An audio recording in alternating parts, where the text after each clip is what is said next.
Is it a sin to be gay? And what did Jesus say about this? Now, if you think the answer to the second question is nothing at all, then this video should hopefully give you some more things to think about. Now, the answer to this question is a little bit more complicated than it may seem, since the question is actually more complicated than it first sounds. But regardless, the solution is simple. Let's get into it.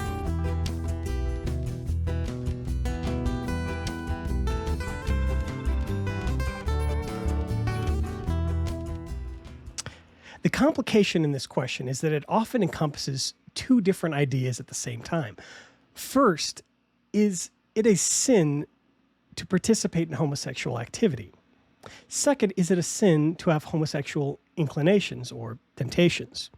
To answer the first question is to examine the most basic Christian moral teachings about sexuality in general. When is it good? And by exclusion, when is it bad? The prescription for sexuality, the one-flesh union, is actually established all the way back in Genesis with Adam and Eve. In Genesis chapter 2, the Bible explains how God made Adam out of the dust, and then he made Eve out of his side, out of the rib. He took the one, and then he divided him into two, and then he brought the two back together in marriage, the one-flesh union. This Adam and Eve is used as the establishment of sexuality for the entirety of the human race. This is actually how God created more human beings rather than just making them out of dust, one after another, making them out of Adam's limited ribs. He used this one flesh union to then create the rest of humanity. Now, as history progressed, there were people who attempted variations on this union. They tried things like multiple wives or divorce or even divorce and remarriage.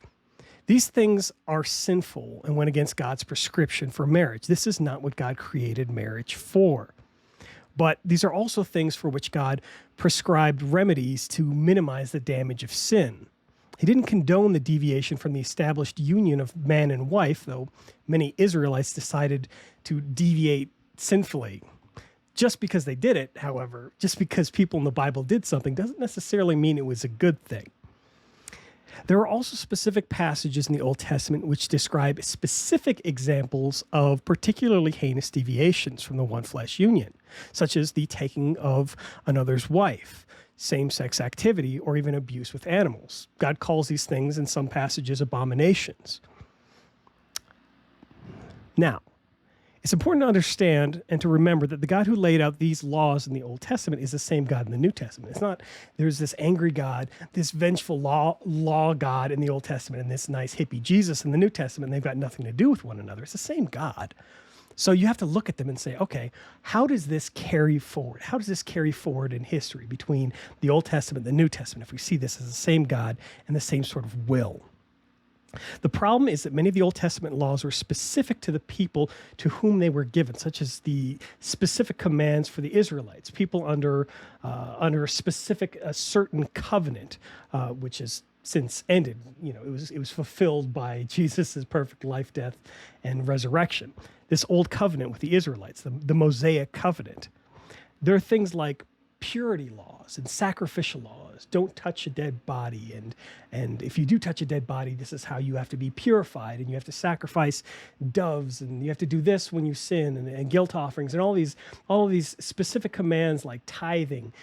These are all Old Testament commands. There are also specific commands like don't wear mixed fabric, don't eat shellfish, don't eat pork. All these ones that people like to cite and say, you Christians, you want us to follow this law in the Old Testament, but you don't follow these other laws in the Old Testament. Yeah, well, that's the thing is there are some laws that were given for humanity, and there are some laws that were given to specific people. There are specific commands that are given, for example, to Moses or to Abraham that weren't given to you. They weren't given to David. They weren't given to Solomon. So it's important to kind of acknowledge that while seeing that there's different kinds of laws. So which ones of these carry forward into the New Testament? It's important to keep in mind because we can't just throw them all out. At the same time, we shouldn't just say, okay, well, they're all still valid. There is some middle ground. There is some nuance here. Now, in the New Testament, Paul explains the laws of God regarding sexuality as excluding same-sex activity. Paul is an apostle of Jesus. This means he's a sent one of Jesus. So these teachings aren't Paul's teachings. This isn't hateful, horrible Paul coming in, or somebody coming in centuries later and then writing, under the alias of Paul to kind of establish these horrible laws created, long after all the apostles had died. This is Paul, an apostle of Christ, teaching Christ's teachings about adultery. For example, these things that he talks about, these fall under the, do not commit adultery command. In the New Testament, the one who restates God's prescription for sexuality the best, actually, is Jesus. Now, you'll often hear people say, well, Jesus never, he never said anything about homosexuality. He never used that word, so he must have never said anything at all. But if you consider that homosexuality is related to sexuality, did Jesus talk about sexuality at all? Fact is, yes, he did, if only by exclusion, perhaps. So one of the commandments presented in both the Old Testament and the New Testament is do not commit adultery. Adultery is when you have sexual relations or fantasies with somebody who isn't your spouse. Now, this isn't just you're a married person and you're sleeping with somebody else's wife, or you're a married person and you're committing adultery with somebody who is not your spouse. But this is also for people who are not yet married, for people who practice unchastity in the sense of they're not married, so the person that they're interacting with is not their spouse. That's adultery too. You don't have to be married to commit adultery. You can commit adultery even without being married.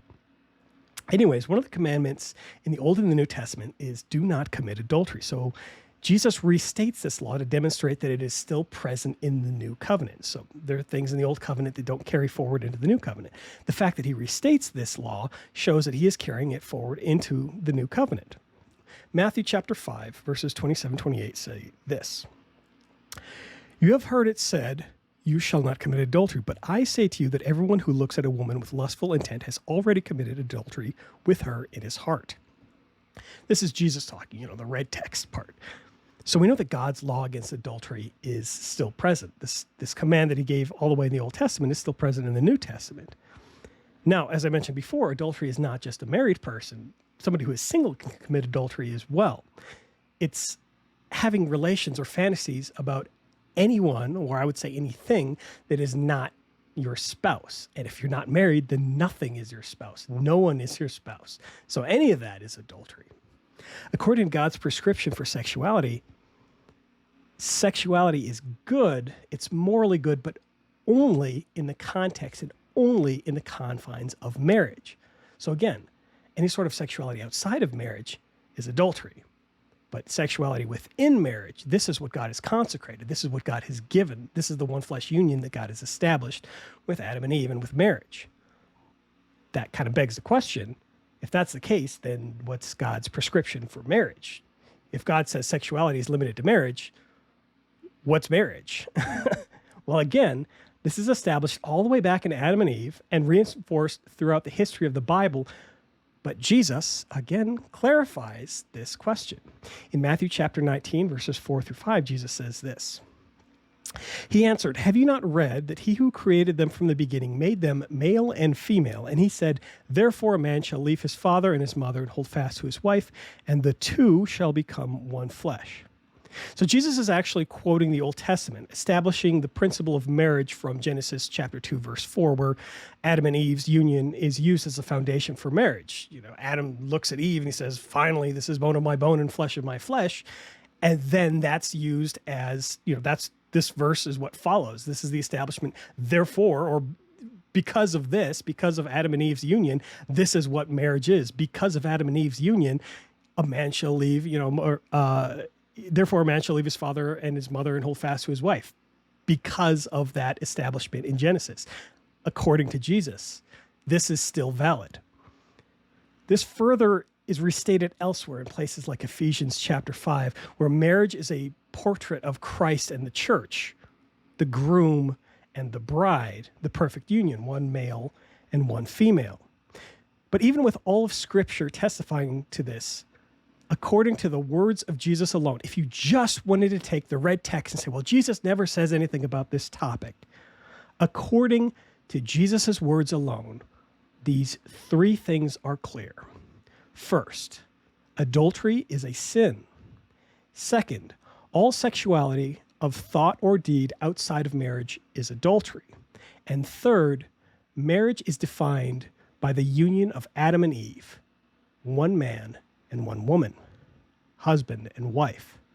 So according to Jesus, if you just took Jesus' words alone, according to Jesus alone and all of Scripture, there is no way for homosexual fantasy or action to exist except in sin. There's no prescription for a marriage that has anything other than one man and one woman. Even the polygamy in the Old Testament, even this stuff is bad. God puts boundaries on the sin so it doesn't, it doesn't do an insane amount of damage. He limits the amount of damage that sin can do, but he doesn't condone polygamy. So there is no circumstance in which any deviation from one man and one woman can count as a proper, God-pleasing marriage. Any deviation from that it's the wrong ingredients. It's not a marriage. And if it's not a marriage, then there's no sexuality that's allowed. Well, that's all from Jesus' words and from Scripture. So with all of that cleared up, we can come to the second part of the question. And this part of the question is actually more complicated. The question, is it a sin to be gay? The second part of this question remains, is it a sin to have homosexual inclination, to have homosexual temptation?